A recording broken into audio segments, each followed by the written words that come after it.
ரொம்ப நாளாக வந்து சில அப்டேட்டை வந்து நான் கொடுத்துக்கிட்டே இருக்கணும்னு நினச்சேன். ஸோ கொடுக்க முடியாத சுச்சுவேஷனுக்கு வந்து ஆளாயிட்டேன்.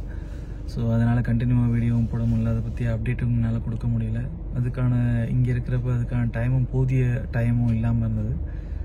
ஸோ இப்போ வந்து இன்றைக்கி நம்ம பார்க்கக்கூடிய வீடியோ என்ன அப்படின்னு பார்த்தீங்கன்னா, அப்ஸ்காண்டிங் ஆன அவங்க எப்படி வந்து ரிமூவ் பண்ணலாம் அப்படிங்கிறது தான் வந்து இந்த வீடியோவில் வந்து சொல்ல போகிறேன். ஸோ 2 விஷயங்கள் இருக்குது அப்ஸ்காண்டிங்கை பொறுத்தவரையும். அப்ஸ்காண்டிங்கில் வந்து லேபர் அப்ஸ்காண்டிங்னு ஒன்று இருக்குது, இமிக்ரேஷன் அப்ஸ்காண்டிங்னு ஒன்று இருக்குது. நார்மலாக ஒரு கம்பெனியில் வந்து அப்ஸ்காண்டிங் வந்து 7 நாள், அதாவது கண்டினியூவாக வேலை பார்க்கல அப்படின்னாலும் அப்ஸ்காண்டிங் போடுவாங்க.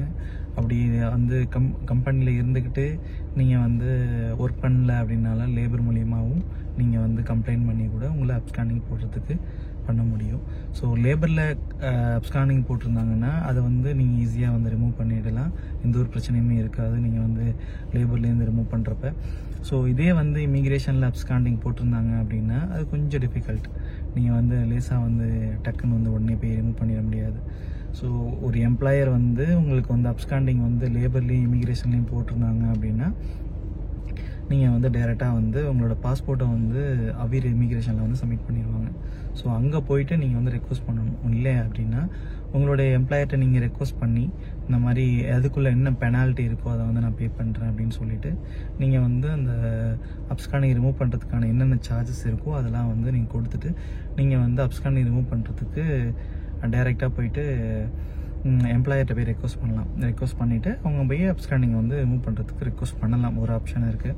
இல்லை அப்படின்னா அப்ஸ்காண்டிங் வேண்டாம், இந்த நாடும் வேண்டாம், நான் வந்து வெளியில் போகிறேன் அப்படின்னா டைரெக்டாக அவீர் இமிக்ரேஷன் போனீங்க அப்படின்னா அவங்களோட ஃபார்மாலிட்டிஸ் சொல்லுவாங்க. அதாவது அவுட் பாஸ் எடுத்துகிட்டு உங்களோட லேபர் எல்லாத்தையும் கேன்சல், லேபர் எல்லாத்தையும் ரிமூவ் பண்ணிவிட்டு உங்களுக்கு அவுட் பாஸ் அடிச்சுட்டு டைரெக்டாக அவங்கள வந்து நாட்டுக்கு அனுப்புறதுக்கான எல்லா ஏற்பாடையும் பண்ணிடுவாங்க. இதுதான் வந்து அப்ஸ்காண்டிங்கோடது.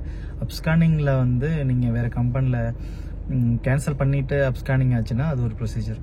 அதாவது கேன்சல் பண்ணிவிட்டு கிரேஸ் பீரியட் எக்ஸிட் ஆகிடுச்சு அப்படின்னா நீங்கள் வந்து அவங்களுக்கு அதுக்கு மேலே அப்ஸ்காண்டிங் போட்டாங்கன்னா நீங்கள் வந்து நியூ கம்பெனியில் போயிட்டு விசா எடுத்துகிட்டு அவங்கள்ட்ட போயிட்டு அந்த விசா எடுத்துகிட்டு போயிட்டு பழைய எம்ப்ளாயர்கிட்ட போய் கொடுத்துட்டு அவங்கள்ட்ட ரெக்வஸ்ட் பண்ணிவிட்டு என்ன பெனால்ட்டி இருக்கோ அதை வந்து நீங்கள் டைரெக்டாக வந்து கட்டிட்டு அவீர் இமிக்ரேஷனில் பே பண்ண சொல்லிவிட்டு அதுக்கான ரிமூவலை வாங்கிட்டு நீங்கள் புது கம்பெனியில் கொடுத்தீங்கன்னா உங்களுக்கு வந்து அந்த ரிஜெக்ட் ஆன விசா வந்து ரிலீஸ் ஆகிடும். அது ஒரு சாப்டர் தனியாக இருக்குது. ஸோ நீங்கள் அப்ஸ்காண்டிங்கில் வந்து அதாவது எம்ப்ளாயாக இருந்துகிட்டு இருக்கிறப்பயே, அதாவது வேறு கேன்சல் பண்ணாமல் இருந்துக்கிட்டே இருக்கிறப்ப கூட உங்களுக்கு வந்து அப்ஸ்காண்டிங் போட்டாங்க அப்படின்னா நீங்கள் வேறு ஆப்ஷன் கிடையாது. உங்களோட எம்ப்ளாயர்கிட்ட ரெக்வஸ்ட் பண்ணி தான் நீங்கள் கேன்சல் பண்ணிவிட்டு வேறு கம்பெனி மாற்றணும். இல்லை அப்படின்னா நீங்கள் வந்து ஒரே ஏரியா அவீர் இமிக்ரேஷன் போயிட்டு உங்கள் பாஸ்போர்ட் வாங்கிட்டு நீங்கள் வந்து டைரெக்டாக வந்து போயிடலாம். இது இந்த ஒரு ஆப்ஷன் தான் இருக்குது அப்ஸ்காண்டிங்கை பொறுத்த வரையும்.